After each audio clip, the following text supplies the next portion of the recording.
Hello, my name is Jim Verdon of the U.S. Geological Survey, an implementing partner of the Famine Early Warning Systems Network. A strong El Niño is ongoing and is forecast to continue 3 to 6 months into 2016. This El Niño has resulted in severe drought in Central America, the Caribbean, and Ethiopia, and over the coming 3 to 6 months, it will be the primary cause of flooding in the Horn of Africa and drought in Southern Africa. FuseNet has prepared this short video to present the latest information on this El Niño and its implications for food security across the 35 countries FuseNet covers. An El Niño is a set of anomalous oceanic and atmospheric conditions in the equatorial Pacific that influences climate all around the world. This figure shows the large area of much warmer than average sea surface temperatures extending from the central Pacific Ocean to South America, with concurrent cooler than average conditions in the vicinity of Indonesia. At the same time, a weakening of trade winds that blow from east to west must occur in order for the declaration of an El Niño to be made. As you can see by comparing the red upward spikes in this figure, current sea surface temperatures are approaching those observed in 1997-1998, the strongest El Niño since 1950. Temperatures have not yet peaked in the eastern Pacific. The blue drops on the graph are associated with La Niña events, which drive a different global pattern. We will discuss that later.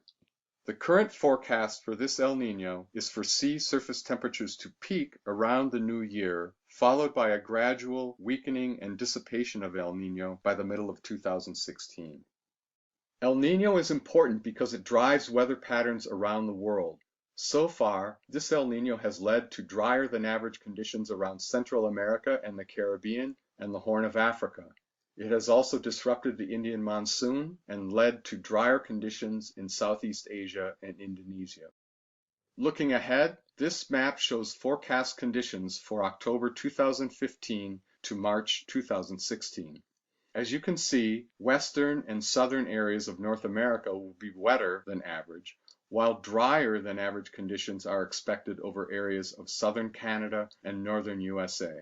Central America, the Caribbean, and northern South America will be drier than average. Abundant rains are forecast for the important agricultural areas of southern Brazil, northeast Argentina, and Uruguay. Likewise, a swath of wetter than average conditions is forecast for Central Africa, through the Horn of Africa, across the Arabian Peninsula, and into Central Asia. However, drought is expected across southern Africa, and similarly drier than usual conditions are forecast to continue in Southeast Asia. As mentioned earlier, another driver of global weather patterns is La Niña. In the last El Niño of comparable magnitude, 1997-1998, a rapid transition to La Niña conditions occurred. The La Niña events are seen in this graphic as the blue downward spikes. Some observers speculate that this may happen again. This would be unfavorable for the Horn of Africa because La Niña is quite consistently associated with drought in the Eastern Horn. Thank you, Jim. Hello, I'm Chris Hilbrenner, the Senior Food Security Advisor at FuseNet. I'll be discussing how we expect El Niño to affect food security. Before we get started, FuseNet uses IPC 2.0, the Integrated Food Security Phase Classification, to describe acute food security outcomes. This 5-level scale is widely used by food security analysts and humanitarian assistance actors around the globe. According to the IPC, when an area reaches phases 3, 4, or 5, crisis, emergency, or famine, urgent humanitarian assistance is required. Let's start with a global overview. From October 2015 to September 2016, FuseNet projects that roughly 38 million people will be in need of emergency food assistance in the countries FuseNet covers. This covers most of the food security hotspots, but not all. For example, this does not cover Syria. This is a roughly 30% increase over our estimate for last year. The countries colored on this map are where we expect emergency food assistance needs in 2016, and in the countries shaded in blue, about half of the countries, El Niño's impacts on climate are a primary driver. This El Niño and the needs it is creating are above and beyond a variety of other serious food security emergencies that are happening. Prior to the El Niño, our 3 countries of greatest concern were Nigeria, South Sudan, and Yemen. This El Niño is creating needs in a host of other areas. Central America and the Caribbean. As Jim mentioned, during the Primera season, there was a very severe drought. By some measures, the most severe drought in the last 35 years. Across the 5 countries FuseNet covers, subsistence farmers lost between 50 and 100% of both their maize and their bean crop. These large-scale losses were not limited to these subsistence farmers. On a national level, countries in Central America lost 20 to 30% of their Primera maize harvest, a significant impact. El Niño has also had a significant impact on the demand for labor. The dryness tends to limit the spread of coffee rust, which is good. On the other hand, it tends to limit the coffee yields. We expect these 2 factors to cancel each other out and have another year of below-average coffee labor income, which is an important source of income for poor households in the region. Other cash crops that poor households harvest, like sugarcane, spices, and rubber, are also likely to be negatively affected by the dryness. In terms of food prices, prices for maize and beans are above last year and above average across the 5 countries that we cover. We anticipate that 2.5 to 3 million people will be in Phase 3 or higher in 2016, with the majority of those populations in Guatemala and Haiti. This level of need in Central America is quite atypical. East Africa. As Jim pointed out, one classic signature of El Niño is dryness in the northern part of Ethiopia during the June to September period, which is the main season in Ethiopia.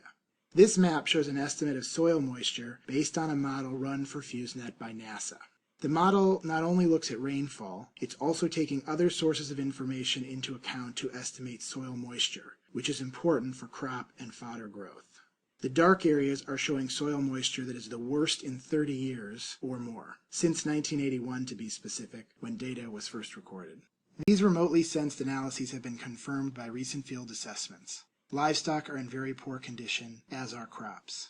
We estimate that 7 to 8 million people will require emergency food assistance at the peak of the 2016 lean season between July and September.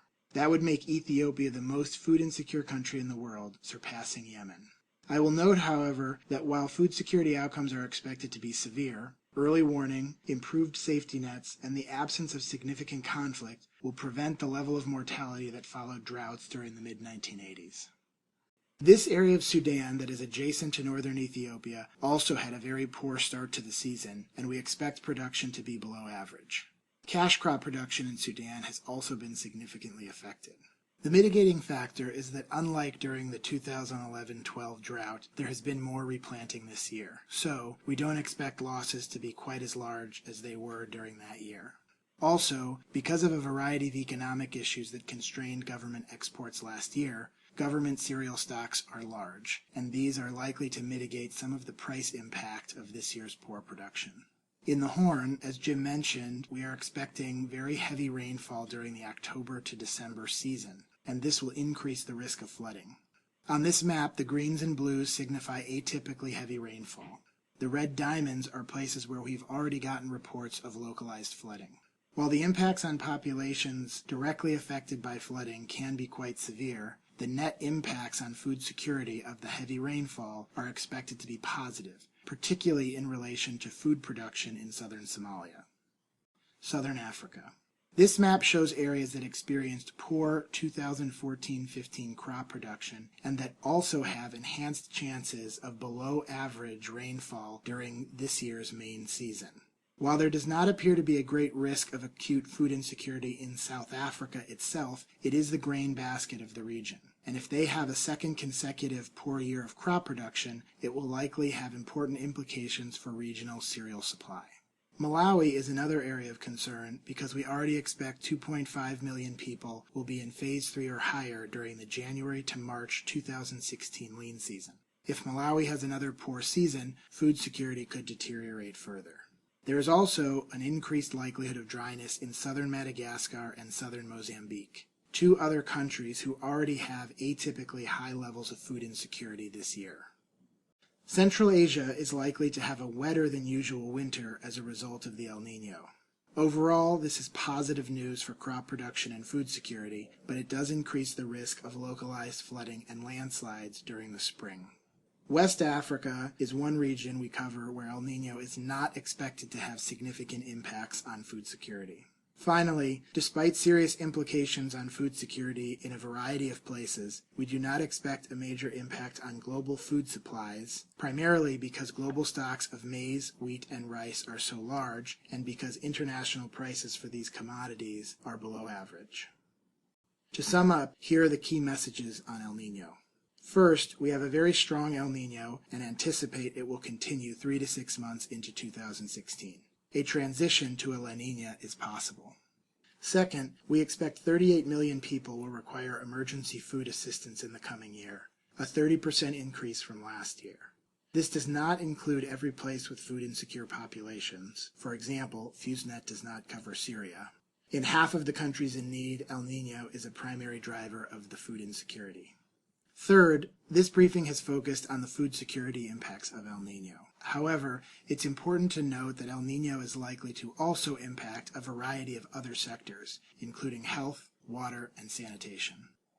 Thank you for listening, and remember to subscribe to our updates via email and follow us on Twitter and Facebook to get all of the most up-to-date information on food security.